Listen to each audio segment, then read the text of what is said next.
This is Hannibal here from the HannibalTV.com with just a quick update for you.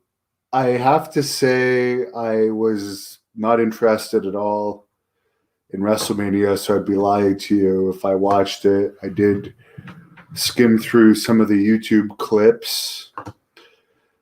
And yeah, the main thing that stood out to me, and I did use this as the screenshot of this video, was I guess Vince McMahon is no longer a heel.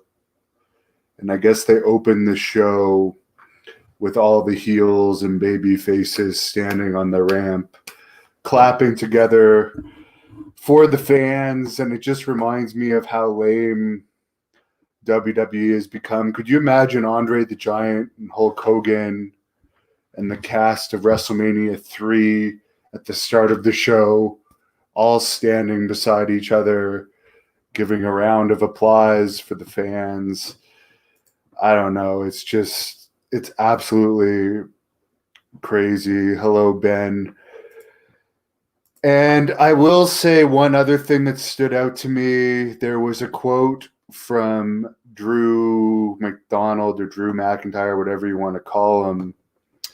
He was, I guess, in the quote unquote main event, which I don't know if they ended up putting it on first, but he was quoted saying he wanted to be on first, I guess, probably to try and get a louder pop, because the first match always has an easy pop.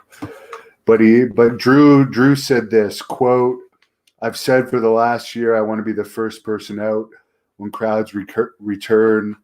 I can't wait for that noise to hit. I just feel bad for everyone having to follow me and Bobby. We'll set the standard. You all try to keep up. Hashtag WrestleMania," end quote. Wasn't he having a title match? Does he not give a flying fuck that doesn't he want to win the title back? Or does all he give a damn about is the crowd noise? I guess the titles don't matter anymore because it's all about setting the standard with his good friend Bobby, because he never kayfabes.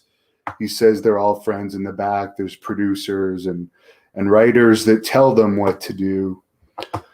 So it just sucks. The highlight of WrestleMania weekend for me was watching Lacey Von Erich's videos from WrestleCon and her Dallas airport video today, where somebody refused to put on a mask in the airplane, caused the whole airplane to have to empty.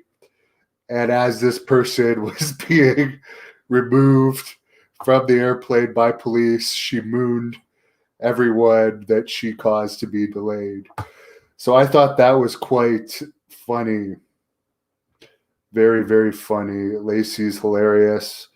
I'm glad that she's working with me and SWE Fury. There's a collaboration there.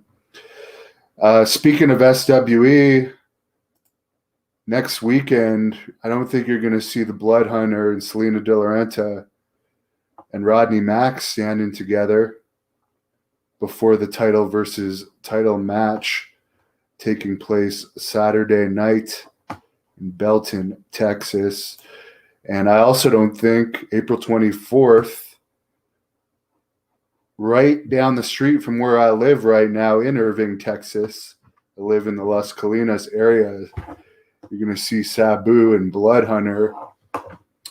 And again, you're not going to see these two individuals standing beside each other like a bunch of dimwits clapping before the show. The Texas title is going to be on the line for both of those matches. And by the way, for people that do not know, Texas rules for the Texas title in SWE Fury is falls count anywhere, no DQ. So the matches are almost always guaranteed to be violent. And I got to mention, since Jazz is the head of the women's division for SWE Fury, she had a match with Impact this weekend where she officially retired. She had previously retired, wrestling retirements don't mean all that much in most cases. One of my trainers, Jacques Rougeau, had 3 retirements now, which, by the way, he's coming up on the anniversary of the night he beat Hulk Hogan in WCW, so congratulations to him.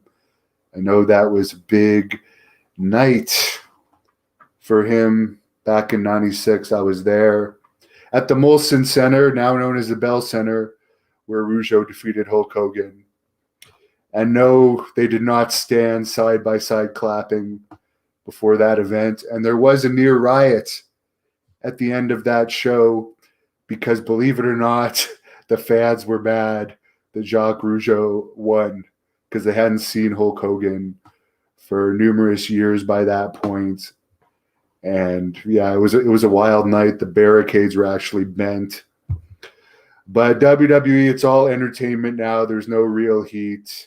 The Peacock Network is giving them, I think, $1 billion, so they don't even have to try to have a good product anymore. They don't have to sell pay-per-views because they have the guaranteed money from Peacock. So it's only going to get more lame and more corporate as time goes on.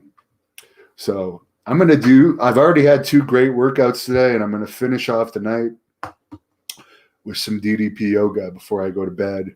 And I have to say, he's probably not watching this, but I have been doing DDP yoga since he gave his app to me.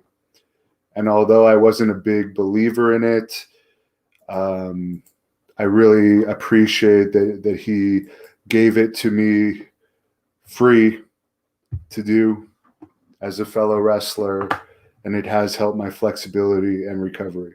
So have a good night. If any of you are watching WrestleMania Night 2, God bless you. God bless you, because I'm not. I have some plans tomorrow, lots of training. So have a great evening. Thank you for watching the Hannibal TV. Please like this video if you enjoyed it, and click the subscribe button to not miss any of our latest shoot interviews, match videos, or news updates. Support us on patreon.com.